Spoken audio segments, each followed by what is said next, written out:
Hey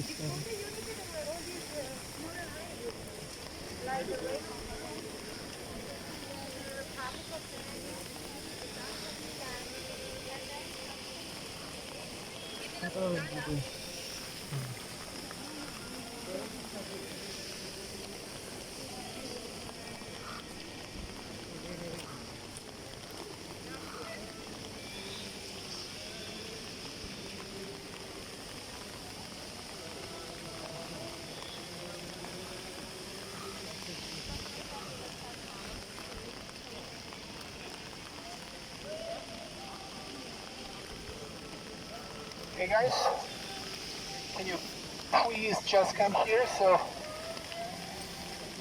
we have different groups. We are risking a confusion.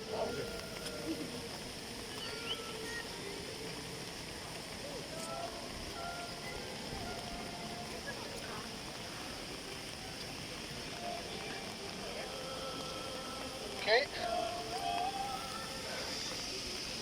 I have my black umbrella very high now.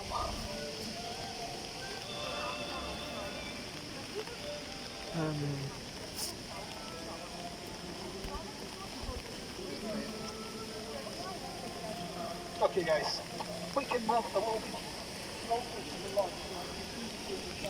Some of the sculptures we have here. And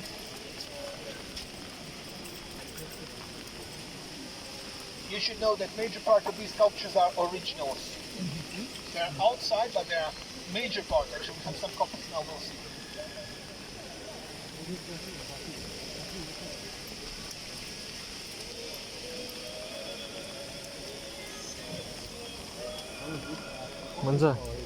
Some of copies, major part are originals. Okay guys, so the name of this square here is Piazza della Signoria. Signoria because we have this building here, which was built in 1299 as a building where the Republican government would gather inside. The same architect who made the project of Santa Corce made the project of this church also. Even now the mayor's office is inside. So we have administrative offices still inside, but we have also a very nice museum. Okay, what was inspiration here? Arnolfo di Cambio, he wanted to make a real fortress. Why? First reason, to protect the government. But then idea was also to keep them inside, closed for 2 months. The people who would represent the guilds, they would live in this building. Why? They didn't want to actually have situations where important groups from the city influence the government's decisions. So they would separate them from the citizens for 2 months. Then after 2 months, they would actually choose another group of people. You can see this very tall tower, Torre di Arnolfo, in a major part of Italian medieval cities. Two tallest structures would be civic power, city hall, government, and the another one is main church. So we have symbolic balance between church and civic power. If you go to Siena, I'm not so sure if you have in your program Siena, you will see the same thing. You have Palazzo Comunale, you have cathedral. The height of the building is a symbol of power. In this city, in the 13th century, we had more than 150 private towers, where the towers were high even 60, 70 meters, owned by the most important aristocratic families. What happened then? In the 1250, merchants and the bankers, they took all the power in this city. What was the first thing they did? They banned the participation of the aristocracy in a political life. So we have situations where bourgeoisie controls everything. The second thing, they decided to put the limit of the height of the towers. So 1252, with the new law, they just cut all the towers. We said, why? Symbol of power. the same government issue for the first time golden florin. Have you ever heard about golden florin? That was the most important currency in the Western world. Just let me see if I have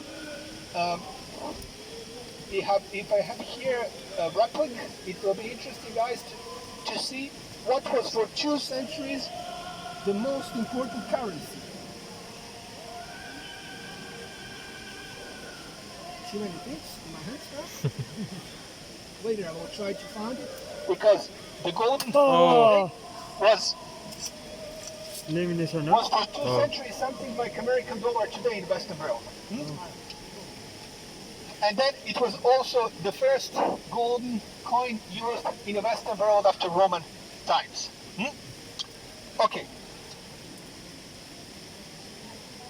You can see this beautiful structure, Loggia dei Lanzi. It was made as a structure where the citizens would gather. Today, it's an open-air gallery, and we have some important sculptures. I will indicate just some of them. We don't have time to do everything. This is the rape of the Sabine women. And we are talking about very important sculpture made in the 1570s, 80s by John Bologna. Mannerist artists. We have many art historians who believe that this is the very first piece of sculpture with an infinite number of points of view. What do we have? We have this vortex movement, which invites you actually to move around the group. That will influence a lot later Baroque artists. I'm not so sure if you ever heard about rape of the Sabine women. It's a part of the myth of the foundation of the city of Rome. Sabines were another tribe. We had Roman Sabines, they had a war. At one point, Romans actually, they stole girls from this tribe, which then later actually helped them to make peace between 2 tribes. So, a marble sculpture. Another important piece is a bronze, 1545, Perseus, Benvenuto Cellini. Do you remember the story of Perseus? It's a mythological story. In his hand, if you pay attention, you will see the head of Medusa. Then we have Hercules, another original, Baccio Bandinelli, Hercules and Cacus. And then major part of you, I'm pretty sure, will recognize the central figure, David, that's right, that's a copy. That's a copy made in 1911. Original stood here for centuries, from January of 1504 till 1878. Then Florentines decided to move this sculpture in the Museum of the Gallery of Academy. And then they placed this marble 1-to-1, perfect copy of an original David, which is still here. We have another copy then, Judith and Holofernes, and it's a copy of an important Donatello's piece, and the original is kept inside the museum here. Then we have another Donatello's copy, and it's Marzocco, the lion with the shield. You can see the flower, but the lion was a symbol of Florence even before, in the Roman time. Then we have a god of the sea. Do we know who was the god of the sea in Roman mythology? Neptune. That's right. Why Medici's commissioned Neptune to place it here? That's the moment when Florence finally conquered the Tuscan coast. So, god of sea, they had ambitions to become also important naval power. Okay guys, now I named one important family, and I gave you also the name of the region where we are, Tuscany. Do we know why the name of this region is Tuscany? Do you know who lived here before Romans? We had another civilization for centuries. Etruscans. So, Etruscans, Tuscans, Tuscany. Okay, who were Medici's? We said that we had a republic here. But then, in this republic, we had many very rich and powerful families. during the centuries of the Republic, these families tried to take all the power in the Republic. Struggles between groups of families. At one point, one family, they did it. Medici's. How they made their money, guys? What made Florence so powerful in the Middle Ages?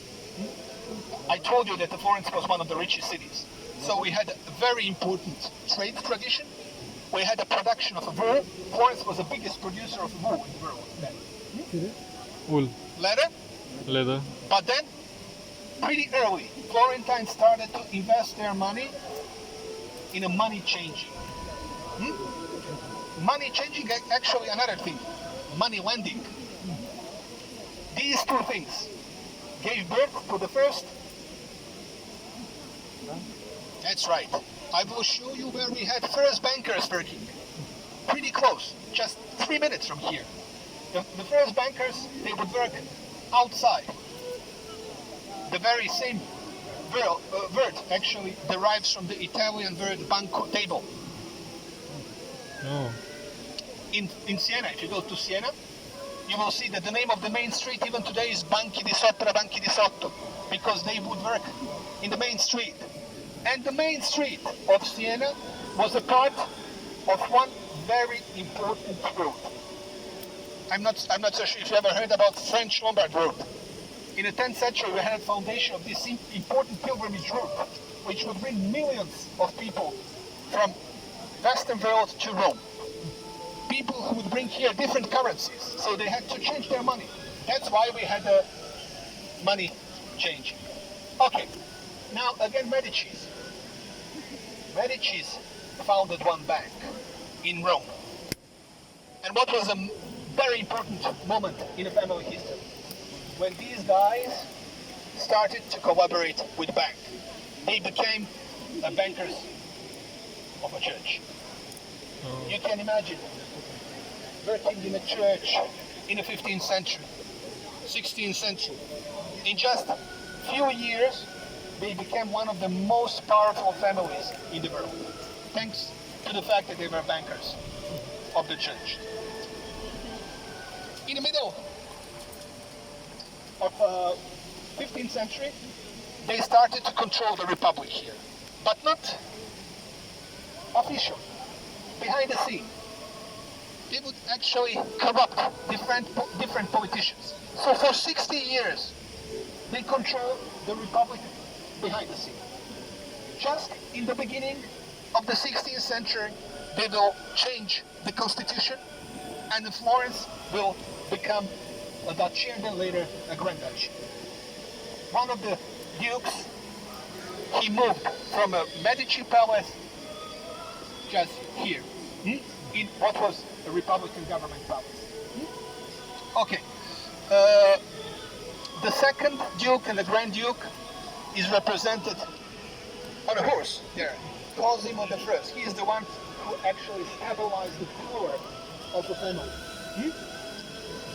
This man was very important for the city of Florence, but also for the Medici family. He is the one who also commissioned the construction of the building you can see there, as a building where he moved all the unions.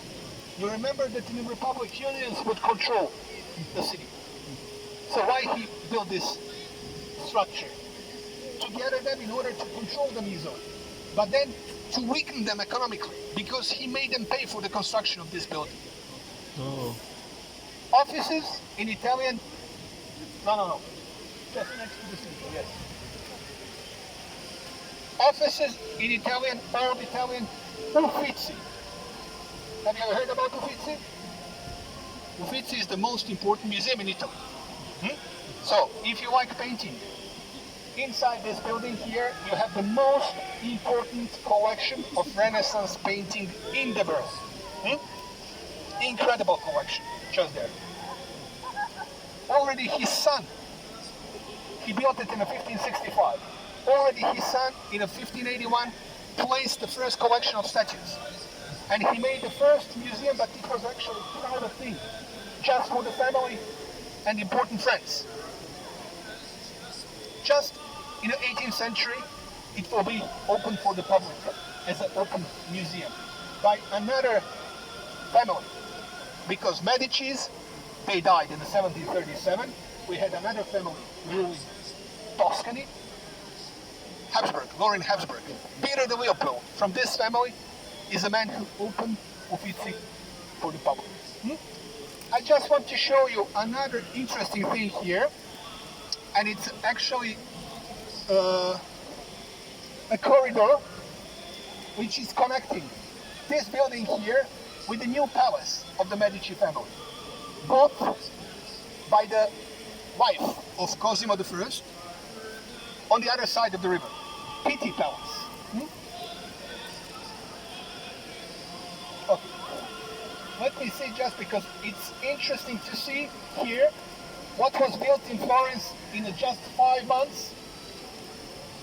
A project made by a man who was something like a PR manager of the family, an important painter.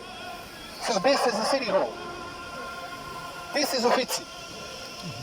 From a city hall through the Uffizi, on the arches I will show you later, on the top of the bridge, through all these buildings to the Pitti Palace, which is on the other side of the river. They would actually walk every day from their palace to the Ducal Palace. Today's name of this building is Palazzo Vecchio. That's old palace. Why? Because they bought a new one. Okay, inside this corridor we have the most important collection of self-portraits now. But this corridor is open just once in a few months. But we have a new project, probably for the next year, we are hoping, to have opened the corridor. So next time when you come back, we hope you will find connected different museums. This one, Palazzo Vecchio, Uffizi, the gallery of the self-portraits, and then in the Pitti Palace, guys, we have 5 different museums. And it's also entrance in the Boboli Garden. Maybe you heard about Boboli Garden. It's considered to be one of the most beautiful gardens in the world. Okay. Another interesting thing we had happen here, maybe some of you guys heard about Girolamo Savonarola. That's the moment where we had the very end of the golden age of the Florentine, actually, golden period, actually, the end. This monk, Dominican monk, took at one point in the very end of the 15th century all the power in his hands. He controlled the republic, actually. He condemned the lifestyle of the Florentines of his time, and he asked Florentine people to bring here in this square their luxury goods, not only, but also paintings and sculptures representing scenes inspired by the classical world, and to burn them here. So we lost a lot of important paintings and sculptures. Some of the Florentine painters changed their life forever. For example, Botticelli, he is the one who burned some of his paintings. Never after Savonarola experience, he painted beautiful scenes like the birth of Venus, like the spring. You maybe remember all the paintings you can find inside this museum here. The very same monk, when he started to criticize Pope, so it's better not to deal with the Pope, actually. So he was arrested and he was burned on the stake on the very same place. There is actually marble disc there. Interesting thing, Florence then was divided. We had 2 groups of people. Half of Florence supported a monk, half of Florence, they were for the Medicis. But even today, every year you would find on the very day when the monk was burned, flowers there, because we still have some Florentines who believe that Girolamo, Savonarola was a saint. Okay, guys, do you have any question maybe? Ready to go towards the bridge? Okay, let's go.